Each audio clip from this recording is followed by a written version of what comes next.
Почитувани, кога го воспоставивме концептот полицијата во служба на граѓаните, како раководство на МВР,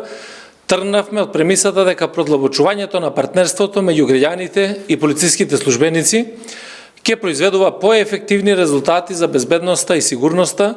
во одржувањето на јавниот ред и мир и во заштитата на материјалните добра. А тоа се претпоставуваше најнапред да се извршат коренити и системски реформи во полицијата, кои би го зголемиле нејзиниот кредибилитет за граѓаните. Значи, на стратешко ниво, реформата на безбедносниот систем не беше прашање на избор, туку прашање на опстанок, силно изразена волја на сите општествени чинители, на јавноста, на граѓаните, конечно да се воспостават норми и концепт кои што ќе бидат и гаранција за заштитата на човековите права и слободи, но истовремено силна брана против секакви тенденции на корумпирање на безбедноста и против нејзино ставање во функција на злоупотребата и незаконитото работење. И тој чекор го направивме со цврста одлучност да се етаблираат принципите на владење на правото во сферата на безбедноста, како еден од круцијалните фактори за просперитет на државата. Примерно во однос на реформата на оперативно рамниште, МВР имаше исклучително комплексна задача, имајќи предвид дека реформите во безбедносно-разузнавачкиот систем беа нужност и согласно програмата за пристапување кон НАТО алијансата, но и според едно од клучните преговарачки поглаве на Европската Унија, поглавието 24. Токму во таа насока е формирана оперативно-техничката агенција, ОТА, како независен државен орган за следење на комуникациите и овозможување на пристап до податоци на органите овластени за следење на комуникациите. Непосредно после ова, откако страна на владата беше усвоен предложениот модел за реформа на безбедносно-разузнавачкиот систем и управата за безбедност и контраразузнавање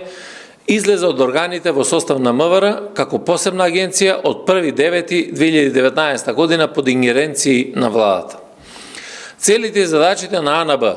беа јасно дефинирани, без полициски овластувања, со превентивна, а не репресивна функција. Во исто време работевме на изготвување на уште едно законско решение за координација на безбедносно-разузнавачката заедница, со цел да се уреди поставеноста и надлежноста помеѓу овие служби.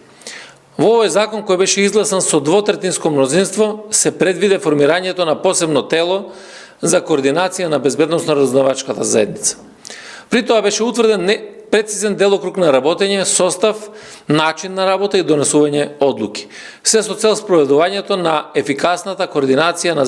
безбедносно-заедничката заедница во државата. Исполнувањето на високите стандарди кои ги има Европската Унија. Во овие области налагаше да се спроведат тие тектонски промени во нашата држава, но со задоволство може да се констатира дека овие процеси се одвиваат транспарентно и со инклузивност на сите релевантни субјекти, со што се воспоставија темелите на натамошната надградба на целокупниот безбедносен систем, а за што добивме и верификација од Европската комисија. Паралелно со ова оперативно рамниште, поради прилично незавидни материјално-технички услови во кои што беа затекнати институциите задолжени за безбедноста, пред се мислам на полицијата се зафативме со надминување на постојните и создавање нови услови за нормално функционирање на полицискиот систем,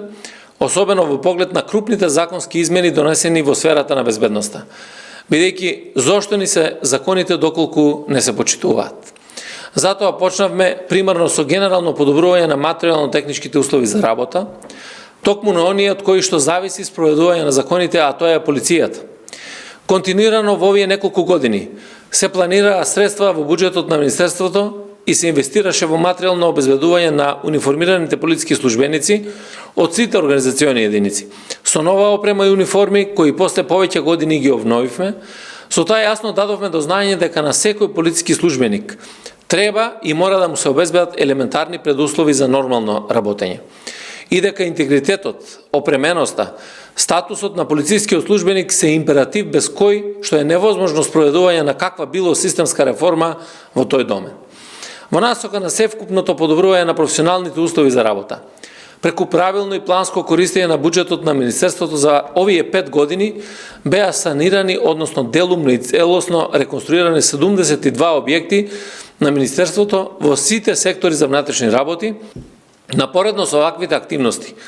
не беа занемарени ни потребите од техничко одржување и осовременување на работата на разни организациони единици при Министерството и со редовно сервисирање на сите тековни обврски. Успеавме да ги намалиме старите наследени долгови по разни основи. Секако тоа имаше своји позитивни ефекти во секојдневното функционирање на Министерството, зашто впрочем најдобро сведочи јавно презентираниот извештај на мисијата на ОПСЕ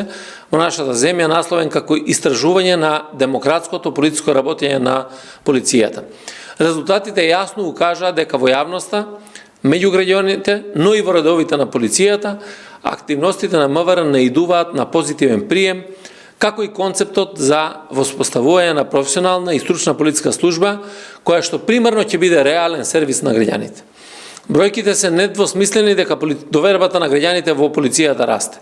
а параметрите укажуваат и на намалување на стапката на вкупниот криминал од година во година во споредба со претходниот период, како изголемување на вкупната ефикасност за на полициските служби, со постигнати значајни успеси во откривање на криминалот со дрога, криумчарењето мигранти, корупцијата, економскиот криминал, откривање на криминални групи и во безбедноста на сообраќајот, преку намалување на бројот на жртви во сообраќајот, намалување на сообраќајни незгоди со потешки последици и намалување на вкупниот број на повредени лица. При тоа морам да напоменам дека напорите во насока на подинамично реформирање на Министерството и негово целосно сообразување со стандардите и нормите на современите и квалитетни европски и светски политички практики и континуирано течат, а во одредени сегменти дури и се интензивираат. Имено, во процесот на редовното функционирање на МВР беа детектирани клучни прашања за кои беше оценето дека е потребна нова регулатива, односно измена на постојните законски решенија со цел на админување на системските недостатоци и проблеми, како и обезбедување на поголема ефикасност во вршењето на надлежностите на ова министерство. Затоа се пристапи кон ревидирање на законски решенија, односно се доставија предлог измени на Закон за внатрешни работи и Законот за полиција, кои се во собраниска процедура.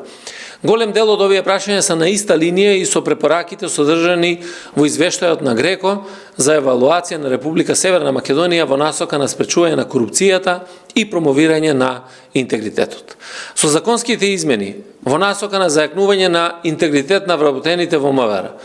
како услов е положениот тест за интегритет, комплетната деполитизација на МВР, оперативната независност на полицијата, воспоставување на строги, објективни и професионални критериуми за изменување, односно за именување на директор на полицијата, воведување децидна обврска за пријавување имот на вработените, како и суштинско ревидирање на постојниот систем за дисциплинска одговорност на вработените во МВР. Затоа со право веруваме дека во наредниот период, продолжувајќи во континуитет со силна мотивираност да ги градиме севкупните капацитети на оваа наша институција,